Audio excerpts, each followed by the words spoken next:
एक लड़का था, उसका नाम था रमन। बाद में वो बड़ा चीफ जस्टिस बन गया और महाराष्ट्र में उसको मान से लोग बोलते थे मर्यादा रमन।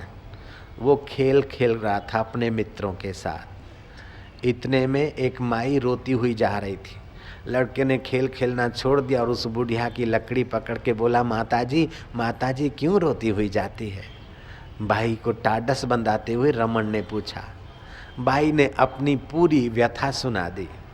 व्यथा ऐसी थी कि 4 चोर, 4 डकैत किसी के यहाँ से ज्वेलरी, गहने गांठे, हीरे मोती की बैग, छोटी सी सूटकेस उठा के आए थे और उस बुढ़िया के पास रखा था। और उन 4 डकैतों ने कहा कि हम जब तक 4 मिलकर ना आए तब तक नहीं देना। ऐसा करके उस सच्ची माई के वहाँ रख के चले गए थे। थोड़ा दूर गए, दूसरी जगह उनको डाका डालना था। सोचा कि अब खाया पिया नहीं है, दूध वाला जा रहा है, दूध लेके पी लें, लेकिन बर्तन नहीं तो उस बुढ़िया से बर्तन ले आओ।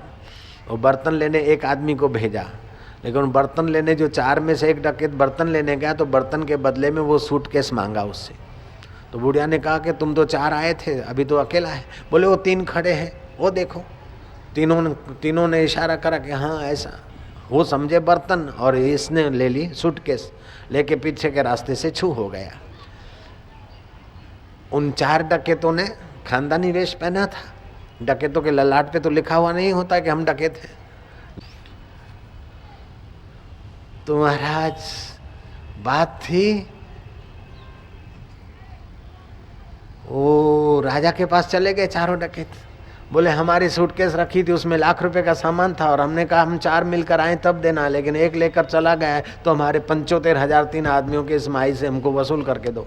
माई से बात पूछी, माई ने कहा बात तो ऐसा था, 4 मिलकर आए ऐसा बोला था, लेकिन क्या करूं, मैं तो अनपढ़ ठहरी, मेरी गलती हो गई, राजा साहब माफ़ करो। राजा ने कहा नहीं, तू अपना मकान और खेत बेचकर इनको 75,000 रुपये दे दे, मैं इसलिए रो रही हूँ। उस लड़के ने कहा, रमन ने, कि तेरा भाग्य नहीं फूटा है, राजा की अकल फूटी है। जयराम जी की। राजा ने न्याय नहीं किया, शब्दों को पकड़ा है, शब्दों के पीछे गरीब की भलाई को नहीं पकड़ा है उसने। दुष्टों को दंड देना और सज्जनों की सुरक्षा करना कायदे की व्यवस्था इसलिए होती है।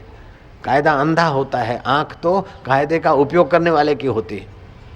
इतने में राजा जा रहा था घोड़े पर घूमने के लिए शाम को। राजा ने सारी बात सुनी। राजा ने कहा अगर तू न्याय करता तो? बोले मैं ऐसा न्याय नहीं करता। राजा ने कहा मैं राजा हूं, अब पहचान ले, कल मेरे पास आना। रमन को बुलाया। रमन पढ़ता था उस समय 8वीं 9वीं क्लास, 8वीं पास करके 9वीं में था, मतलब 14 साल का रमन। जयराम जी तो बोलना पड़ेगा। रमन को राजगद्दी पे बिठाया गया और माई का केस रमन के हाथ में दे दिया। वो 3 डकैत आ गए। रमन ने पूछा कि तुम्हारी बैग में कितने का सामान था? बोले 1 लाख रुपए का। तो तुमने माई के पास रखा था, सच्ची बात है? बोले हाँ। वो लड़का मर्यादा रमन ने उन डकैतों से पूछा, शाहूकारी वेश में जो डकैत थे, कि तुमने ये माई को शर्त दिया था कि हम 4 मिलकर आए तभी हमको अटैची देना, ये बात सच्ची है? बोले हाँ।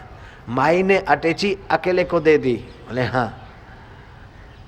तुमने इशारे किए? बोले हमने नहीं किया। बोले अच्छी बात है। तो माई के साथ तुम्हारा ये निर्णय था, तुम्हारा ये वायदा था कि हम 4 मिलकर आए, अभी तुम 3 हो, चौथे को खोज के आओ तो माई तुमको सामान दिला देगी। जयराम जी तो बोलना पड़ेगा। वो लड़का आगे चलकर चीफ जस्टिस हुआ और उसको मर्यादा रमन कहने लगे।